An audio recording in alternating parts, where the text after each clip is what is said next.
अब ये कानून की परिभाषा अब सुप्रीम कोर्ट, एक मिनट रंजना जी, अब विराग गुप्ता को लाइए ना स्क्रीन पर,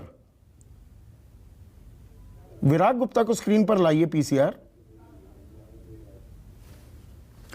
विराग, कानून का जो पहलू है, वो कहते हैं ना कि कानून अंधा होता है, या एक वो पुरानी कहावत है कानून की, लॉ इज एन एस। वो इसलिए कहा जाता है कि कानून के सामने तो जो पेश किया जाएगा उसी हिसाब से फैसले लिए जाएंगे। तो ये कि क्या भ्रामक है, क्या उत्तेजक है, क्या भड़काऊ है, इसके लिए मापदंड तय तो हैं, पर उसी हिसाब से क्या फैसले भी होंगे। वरना ये गिरफ्तारी, आज सुप्रीम कोर्ट की सख्ती आई, कानून का कोई और रास्ता निकाल लिया जाएगा। क्या ये सिलसिला थम सकता है? संदीप जी, ये सिलसिला थम सकता है बशर्ते आज तक जितने कानून हों, जितने सुप्रीम कोर्ट के फैसले हैं, उन पर ईमानदारी से अमल हो। और मैं इस पर एक्सप्लेन करूं, उसमें चीफ जस्टिस साहब ने एक बहुत अच्छी बात बोली है और वहां से पूरी बात शुरू होनी चाहिए और वहीं पर खत्म होनी चाहिए, जब उन्होंने बोला है कि प्रोसेस इज द पनिशमेंट। जो जुडिशियल सिस्टम है वहां पर प्रक्रिया ही दंड है। अब इस पूरे बातचीत से हम उस पूरे एक पिरामिड बन रहा है, उस पिरामिड को देखें। जो रंजना जी अभी बोल रही थी, सोशल मीडिया कंपनियों के बारे में बोल रही थी, तो सोशल मीडिया कंपनियां निश्चित तौर पर अभिव्यक्ति का अच्छा माध्यम है, लेकिन वो विश्व में नफरत के सबसे बड़े कारोबारी हैं। बिल्कुल। जैसे अमेरिका हथियारों का सबसे बड़ा कारोबारी है लेकिन शांति की बात करता है, तो सोशल मीडिया कंपनियां भारत में जब आटे और दाल पर जीएसटी लग गई है, तो ये सोशल मीडिया कंपनियां भारत से खरबों रुपए की पिछले 10 सालों से टैक्स की खुलेआम चोरी कर रही हैं और नफरत का कारोबार करती हैं। और दुर्भाग्य से सुप्रीम कोर्ट में इस बारे में 2019 से पिटीशंस पेंडिंग हैं, आज तक उस पर फैसला नहीं हुआ, सुनवाई नहीं हुई।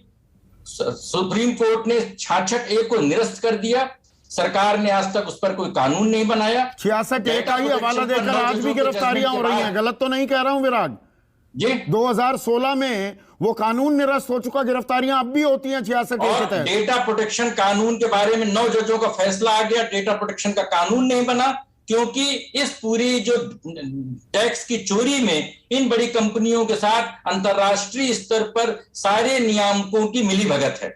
अब हम आते हैं इसमें कैसे कानून का दुरुपयोग होता है। जब जो सुप्रीम कोर्ट के फैसले होते हैं वो संविधान के अनुच्छेद 141 के तहत पूरे देश के कानून माने जाते हैं, और अगर कोई आदमी पालन नहीं करता है तो उनके खिलाफ कंटेम्प्ट होना चाहिए। अब अगर सुप्रीम कोर्ट ने बोला है और देश का कानून है, अर्णब गोस्वामी मामले में बोला है कि एफआईआर मल्टीपल जगहों पर नहीं हो सकती हैं, तो इन मामलों पर सुप्रीम कोर्ट में सुनवाई होने से पहले उन सारे पुलिस अधिकारियों के खिलाफ दंडात्मक कार्रवाई क्यों नहीं होनी चाहिए? जमानत की सुनवाई से पहले पुलिस अधिकारियों के खिलाफ सुप्रीम कोर्ट और संविधान की अवमानना का मानना चलना चाहिए, तब यह सिलसिला बंद होगा किसी के खिलाफ भी।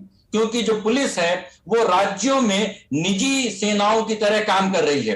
कांग्रेसी राज्य में कांग्रेस की सेना, भाजपा राज्य में भाजपा की सेना, और वो संविधान की बजाय वो नेताओं के इशारे पर जो काम करती है, यहां पर दिक्कत है। पर यहां पर एक सवाल, एक मिनट विराग, सवाल यहां पर देखिए, असल रायता कहां फैलता है, असल पेच कहां है? सोशल मीडिया का एक मिनट सुनिए ना, सोशल मीडिया का बेजा इस्तेमाल हो रहा है, इसको तो कोई डिनाई नहीं कर सकता। अब कौन सा ट्वीट या कौन सा वीडियो पोस्ट उत्तेजक है, किसकी भावनाएं आहत कर सकता है, यह तय कौन करेगा? देखिए, इसके बारे में सन 2013 में केएन गोविंदाचार्य मामले में दिल्ली हाईकोर्ट ने फैसले दिए थे और उन पर आज तक अमल नहीं हो रहा। ट्विटर की जो डील कैंसिल हुई है उस पर भारत पर चर्चा नहीं होती है कि फंडामेंटल्स क्या हैं। फंडामेंटल्स ये हैं कि ट्विटर, फेसबुक, गूगल के ऑफिशियली 8% यूजर्स बोगस हैं। और नहीं, आप मेरा सवाल नहीं समझे। मैं आपके सवाल का हनीमून होटल को हनुमान होटल कर दिया, किसी की भावनाएं आहत हो गई, कोई इसे मजाक में लेगा, तो इसमें एफआईआर दर्ज हो या ना हो ये तो पुलिस वाला ही तय करेगा ना।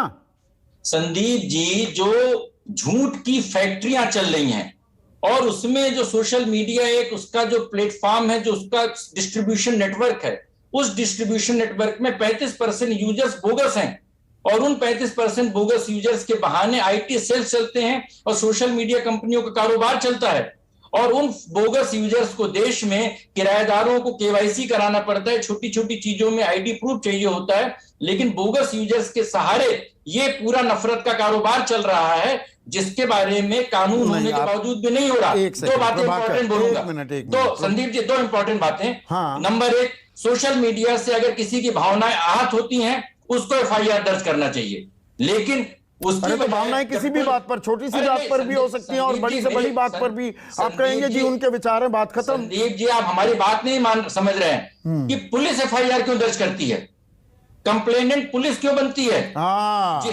जिसकी भावनाएं आहत हो रही हैं वो शिकायत क्यों नहीं दर्ज कराता? नहीं तो फिर तो वो कोई ट्विटर हैंडल अवतरित हो जाएगा और फिर गायब हो जाएगा एफआईआर करवाकर। देखिए, व्यक्ति आज जो है देश में लाखों लोगों के एफआईआर थाने में जाने के बावजूद दर्ज नहीं होती, और बाकी लोगों के एफआईआर ट्वीट करने पर हो जाती है। और जब देश में कंप्रेहेंसिव आईटी एक्ट नहीं है, आईपीसी सीआरपीसी में ट्वीट के बेसिस पे एफआईआर का कोई प्रावधान नहीं है, तो जो कंप्लेनेंट है, जिसकी भावनाएं आहत होती हैं, वो थाने जाए और प्रमाण दे, तब एफआईआर हो पाएगा या ये